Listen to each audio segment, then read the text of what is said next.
Bakıda mikromobillik vasitələrinin, skuter və s. adlandırdığımız digərlərinin sayı artır. Ancaq ondan istifadə tənzimlənmədiyindən bu sayədə xaotik vəziyyət müşahidə olunur. Qarşısını almaq üçün yeni qərar qəbul edilib. Nazirlər Kabinetinin qərarına əsasən kiçik elektrik nəqliyyat vasitələri üçün parklanma yerləri müəyyənləşir. İlkin olaraq 300 məntəqə ayrılıb.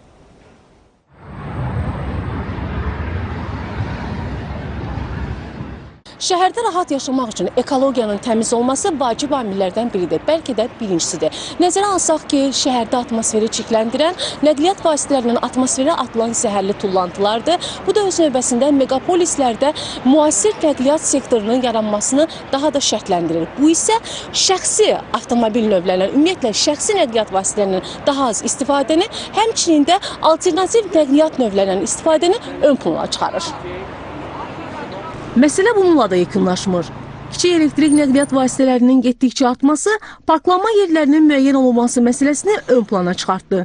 Bununla bağlı tələblər yeni qərarların qəbulunu zəruri etdi.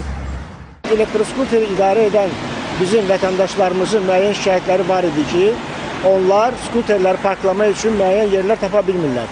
Və yaxud da ki, bu şikayətlər vətəndaşlar tərəfindən olurdu ki, bəzi skuter istifadəçiləri bu nəqliyyat vasitəsini istifadə etdikdən sonra hara gəldi atırdılar. Elə bu səbəbdən də artıq biz müşahidə edirik ki, son həftə ərzində Bakı şəhəri ərazisində bir neçə yeni elektroskuter üçün parklama yerləri təşkil olunur. Yeni qaydalar mikromobillik vasitələrinin yolların hərəkət hissələrində, piyada səkilərində parklanması hallarını aradan qaldıracaq.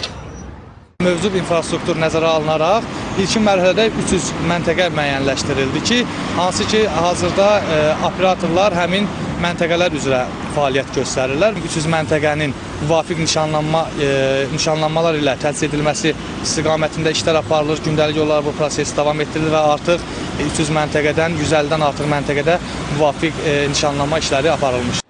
Bu isə ilk olaraq kiçik elektrik nəqliyyat vasitələrinin istifadəçilərini sevindirir. Skuterlərdən istifadə edirəm.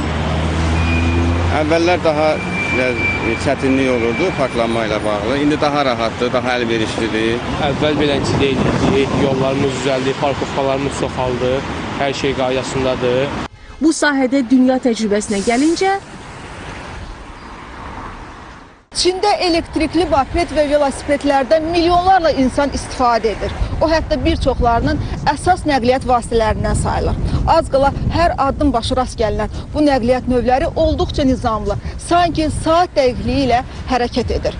Amma bu təsadüfən baş vermir. Bunun üçün demək olar ki, böyük yolların əksəriyyətində bu cür xüsusi zolaqların olması şərtdir. Bəli, istər dünyada, istərsə də Azərbaycanda təmiz ekoloji mühit üçün kiçik elektrik nəqliyyat vasitələrindən istifadəyə təşviq edilir. Vüsalə Məmmədzadə, Afaq Cəfərova, Qəhrəman Məmmədov, ASTV Xəbər.